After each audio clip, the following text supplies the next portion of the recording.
Disney Marvel's Ironheart has premiered and ended in all of 2 weeks' time.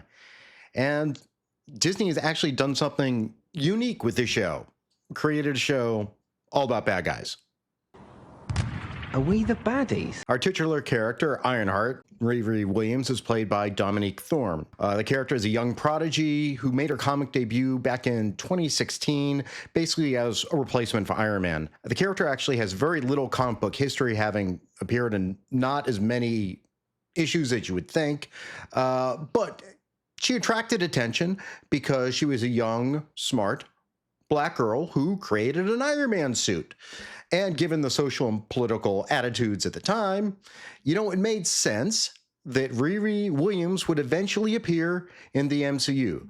So after the conclusion of the Infinity Saga, she appeared in Wakanda Forever, and it was decided that she was going to have her own TV show. And that's where we are now.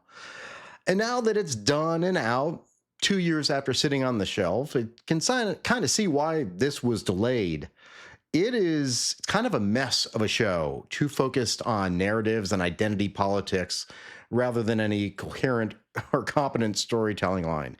And of course, it's literally just a show about bad guys. I'm a bad guy. I'm a bad guy. Now, when the show opens, Riri is at MIT working on what is supposed to be the most advanced suit of armor ever created. But it really doesn't look that way to me. It just kind of looks like, different version of like a Mark IV or Mark V Iron Man suit. And in fact, if you really think about it, it's not even close to Tony Stark's last suit, which was, nanotech. Now, Riri's project is funded by grants to the school, but unfortunately, somehow that's not enough for her, so she gets more money by running a cheating scheme where basically she does projects and homework for other students in exchange for money. And after damaging, the school's power grid and getting caught basically cheating, MIT does the right thing and they expel her. But before Riri leaves, she decides, I'm going to take that suit with me.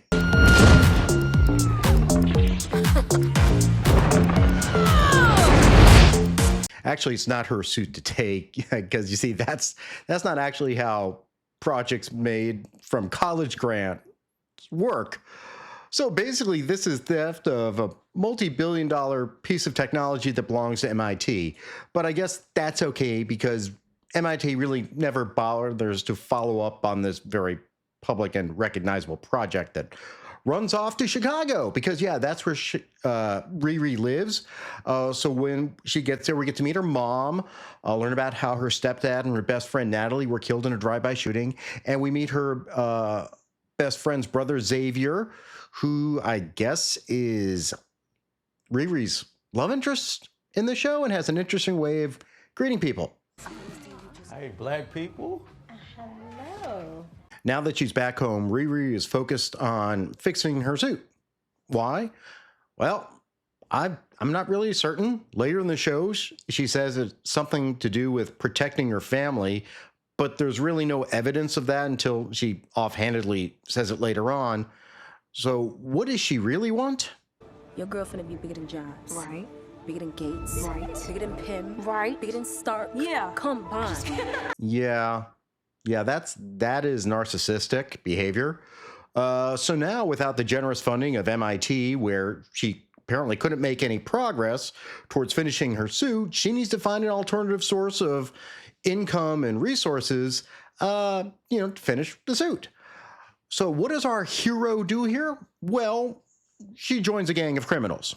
Because that's what heroes do.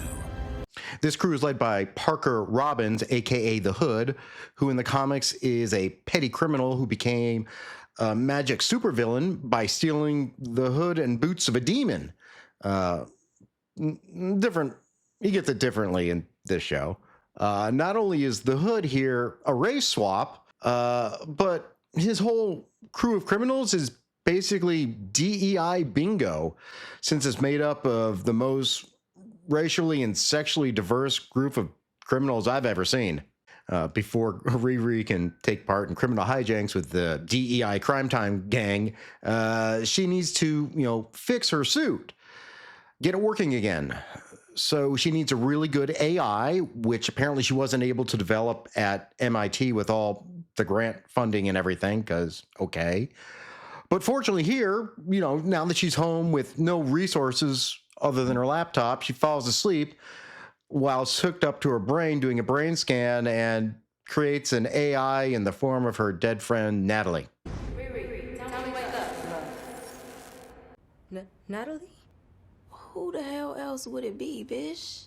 All right, clearly this makes no sense at all. Why did she need all this money and resources at MIT when apparently all she needed to make a really good AI was her HP Lenovo laptop and a good nap? Still, she needs more parts, so she tracks down a guy named Joe, who apparently has collected a bunch of black market tech that Riri needs. Joe actually is Ezekiel Stane, the son of the first supervillain in the MCU, Obadiah Stane. And he really doesn't appear to have any of his dad's spine or willpower, since he basically caves to Riri's extortion when she just shows up carrying the suit in a wagon. Then he cries and gives her whatever he needs. Are you crying? Sorry, it'll go away on its own. Just ignore me. So with her suit in functioning condition, Riri is ready to engage in some criminal activities. She and DEI Crime Time go after a billionaire who apparently has built some sort of high-tech underground tunnel system in Chicago. They assault the control center, beat the crap out of the guards, may have even killed some of them, and take control of the entire place. So what do they steal? Well, the Hood basically makes the billionaire sign over control of half the company to him.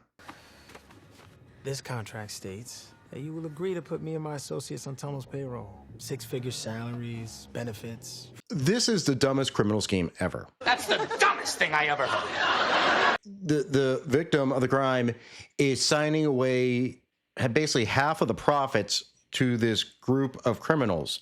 So this contract means nothing. This is extortion. You can't base a contract off of extortion. And so now they own half the company, but how do they get the money? It's not like they just drop it off somewhere. I mean, their routing numbers or bank accounts, their names are now known. So much for anonymity, I guess, of this criminal gang. But let's not focus on those details, because the marginalized people are finally making some money. Crime continues, and on the next heist, the Hood kills the CEO because the CEO won't agree to sign the contract. And then Riri ends up getting one of the Hood's gang killed by, letting him get locked in an airtight room. Door sealed in 2, 1. Now, not only is the guy that gets killed John, the Hood's best buddy, Riri also leaves behind some of Ezekiel's tech at the crime scene, which then gets him arrested. So now Riri has made an enemy of the Hood and an enemy of Ezekiel. Doing a great job so far, Riri, on, Project Build a New Suit. Not a great plan. Ezekiel then ends up joining forces with the Hood, who gives him a bionic upgrade. The Hood then sends the DEI Crime Time team to take care of Riri, but somehow 90-pound Riri Williams without any armor is able to get the better of skilled martial arts cage fighters.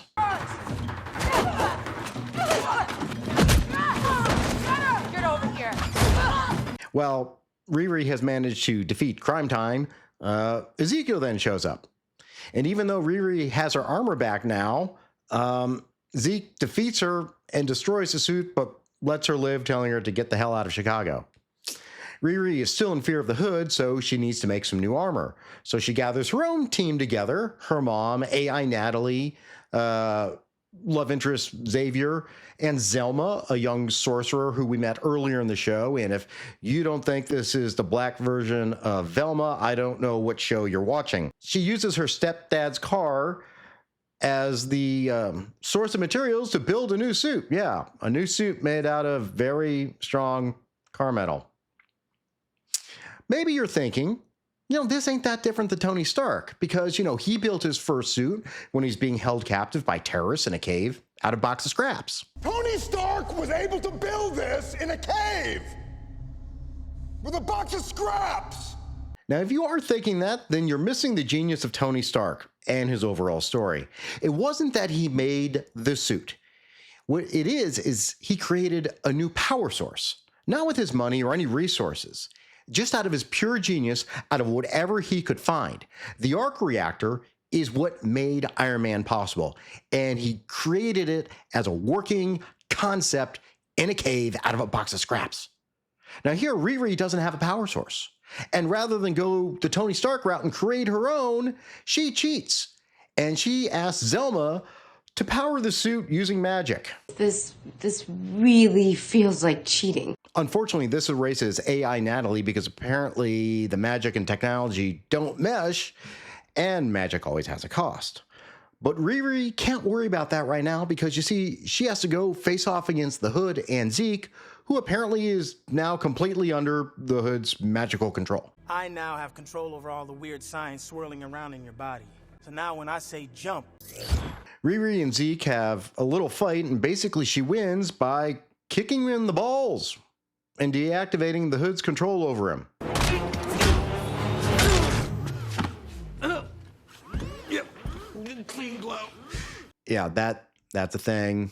Apparently happens more often in the MCU now. Then she goes off to fight the Hood, who instantly recognizes Riri for who she really is. You were so sure that you were one of the good ones. But you're not gonna use it to stop a speeding train or save a city from an asteroid. You're a criminal. Riri and demon-powered Hood fight it out, and eventually Riri comes out on top with some holographic trickery. She takes the Hood and leaves, running into none other than Mephisto, played by Sacha Baron Cohen. Now, you don't want to sit down wearing that goofy Transformer costume? Let me help. After Mephisto appeals to Riri's base feelings about not being recognized for her genius and wanting to be iconic, a deal is struck between the two, which we are first meant to think Riri is trading her soul for the return of AI Natalie. But no, that's not the case, because you see, the real Natalie is brought back to life, and the show ends. There's our hero, people. Wow, what a hero. This is supposed to be a superhero show. And Riri Williams is supposed to be the character for whom people look up to whom they admire. She's supposed to be smart, intelligent, and inspiring, but nothing she does is heroic at all. There's no hero's journey here. She says she wants to be iconic, and when her funding runs out, she immediately breaks bad to find a way to get money. If anyone nails it on the head, it's Ezekiel saying when he meets with her, oh, he's in jail. A selfish kid who can't take any responsibility for herself. You lie, you cheat, you manipulate. You'll do anything you can to save yourself. Of course, when they're out there promoting the show, they're not talking anything about the real characters or how Riri actually acts. Everything is, how wonderful this show is for representation, for seeing a young black girl succeed, and for inspiring other marginalized children. What has it been like for you to see those STEM students so excited to see someone that represents them? Oh, it's so heartwarming. Yeah. Riri is great for STEM. If STEM stood for stealing, thuggery, extortion, and murder, that's what she does. Those are not the actions of a hero at all. There's no point in here where she actually saves anybody. There's no point where she's acting really for anyone else's interest other than her own. She is a selfish character who does not accomplish anything really at the end other than making a new suit to continue trying to be iconic. The Hood, he doesn't have any much path either. He's a 2-bit Hood who got some magic and then becomes a 2-bit Hood again. The only character that actually had any change, honestly, is Ezekiel Stane. He was living his life perfectly happy to be on his own, very meek, mild-mannered, almost very low-T dude, until Riri Williams comes into his life and ruins it. She doesn't help him get out of jail. She takes his stuff, and then she basically turns him into a bad guy. He's the only one whose motivations make sense. He became a bad guy because some young girl took advantage of him, stole his stuff, and got him basically thrown in jail. Super villain. I just, you look at this show and you can see that's really a product of its time. When it was written, this was, 2022, I think, when it was in production. So we had the MCU in full swing at this point. BLM and DEI programs and ideology were still very strong. The writers were more concerned about making certain they checked those boxes than checked the boxes that said, let's tell a good story about a hero. We don't get that. We get a young girl who's selfish, who's self-motivated, and just happens to have a suit of armor. That's it. This is not a hero story. It's not going to go anywhere. Disney Marvel delayed putting this out as long as they could, and when they did, they dang near gave it the Echo treatment and dropped it all at once. But because probably Dominique Thorne has already appeared in a major motion picture as his character, they really didn't have a choice.